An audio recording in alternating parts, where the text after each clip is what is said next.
అందరూ చదవాలని చెప్పి నేను మనస్ఫూర్తిగా కోరుకుంటున్నాను. ఇంక మరొక చిన్న విషయం చెప్పి నేను నా మాటను ముగిస్తాను. ఎందుకంటే ఏంటి మనము ఈ చరిత్రకారుల గురించి చదువుకోవాల్సిన అవసరం ఏముంది? ఈరోజు అన్ని పనులు మనకు జరుగుతున్నాయి కదా, 70 ఏళ్ళు 80 ఏళ్ళు 90 ఏళ్ళు అయిపోయినాయి, అన్ని స్వాతంత్ర కార్యక్రమాలన్నీ అయిపోయి వాళ్ళ యోధులంతా చనిపోయారు కదా అనుకోవచ్చు. కానీ వాళ్ళని మనం ఎప్పుడైతే మర్చిపోతామో మన యొక్క మనుగడే మనము మర్చిపోతాము.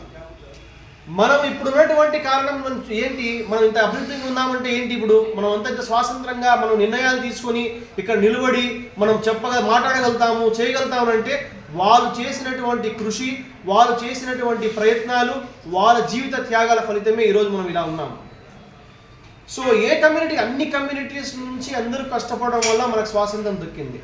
సో ఈరోజు కొన్ని తరుణాలు మనం చూసుకున్నట్టయితే మీరేం చేశారు, వాళ్ళు ఏం చేశారు, మీరెందుకున్నారు, వాళ్ళు ఎందుకున్నారనే ప్రశ్నలు సమాజంలో లేవనొస్తున్నాయి.